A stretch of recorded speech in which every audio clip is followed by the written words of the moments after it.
And welcome back to Treasure Shoals. And we are ready to get some shark tooth. Oh, we only need one, so it's a tooth. Using all your creative skill, you decide to use the vine to strap the half coconut onto the end of the bamboo. It takes a few tries to get the vine just right, but it seems to stay on pretty well. Huh, I wouldn't have been able to do that. Slowly you dip the coconut end of the pole into the water. This looks so bad. I wouldn't use this. And attempt to scoop up one of the loose shark teeth from the sandy bottom of the ocean. Success! That was easier than you thought it would be. You pull up the shark tooth and take a look. The shark tooth is spectacular, so sharp and eerily iridescent. I don't know how to pronounce that. Taking some of the remaining vine, you fashion a necklace with the tooth and place it around your neck. Well then, looks like your mission is done here. And we didn't have to hurt a shark, that's nice. Immediately you begin the trip back to the mermaid pool with your prize, steering clear of the moonshark reef this time. Fortunately, this trip is rather uneventful and you arrive safely back in Istian. Quickly you get out and walk on the path you discovered back to the mermaid pool. You come across the beach stream, recognize some landmarks, and finally arrive at your destination. The pool is calm just as it was before. However, this time the forest seems quite different. There are no birds chirping, no butterflies flitting through the air.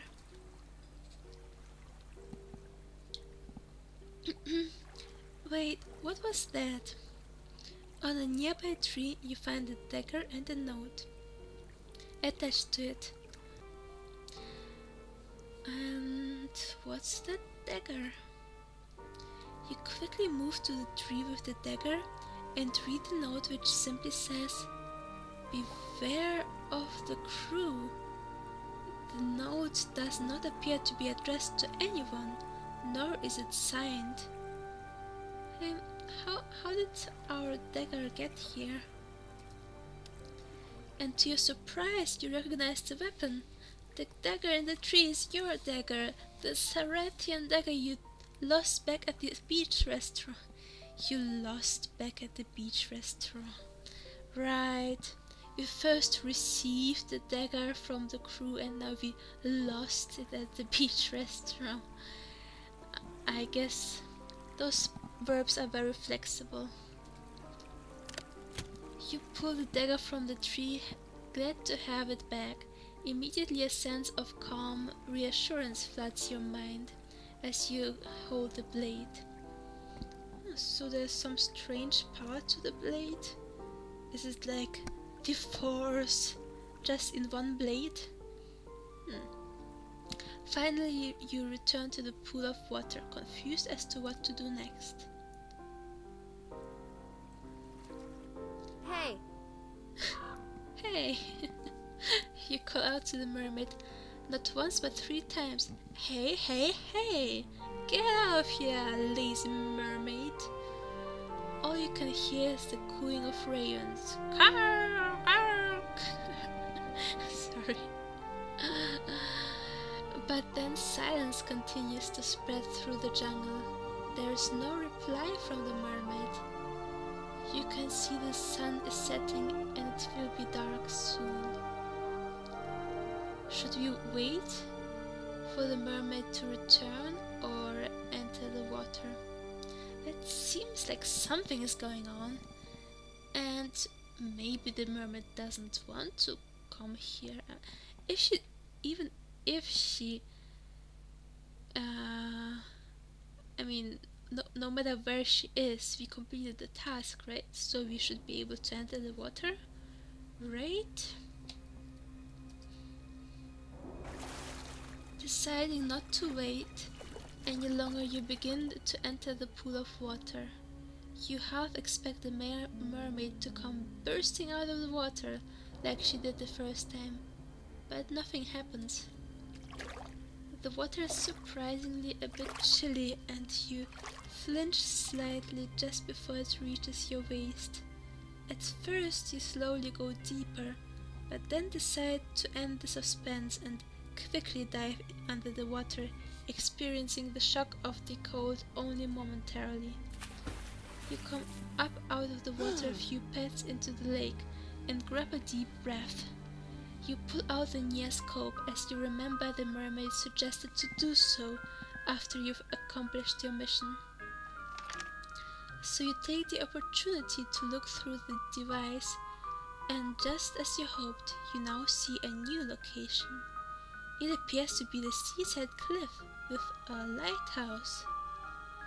By the way, why would I look through this Niascope inside of the lake?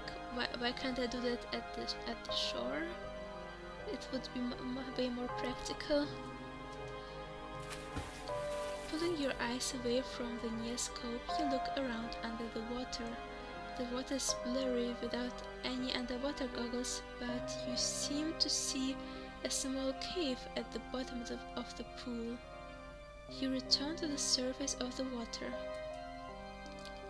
Should we dive down to the cave or exit the water and continue the quest?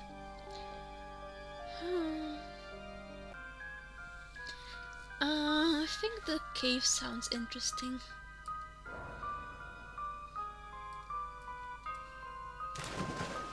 Taking another breath of air, you dive down deep to where you saw the cave.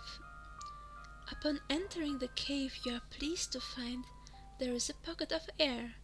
Not only is it a pocket of air, but it is an entire room that is dimly lit by some glowing moss.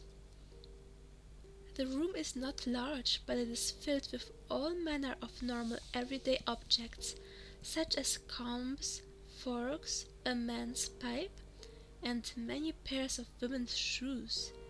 Near the back of the room you see a life-size statue of a handsome man that appears to be broken in half. Isn't it like the room, the treasure room of the Little Mermaid? Ariel, the Little Mermaid? Then your heart sinks. Lying on the floor of the room, clutching to the base of the statue, is the mermaid. She appears to be dead.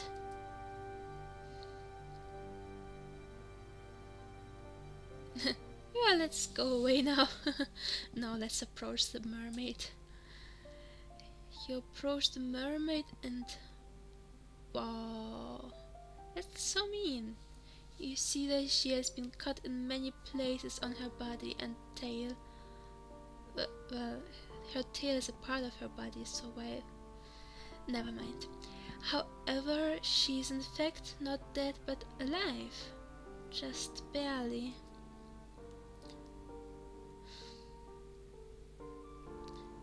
Who did this to you? You ask in desperation. Slowly and with labored breath she responds. It was the man that is not alive. He did this to me. Looking around, you see no medical equipment and ask in desperation.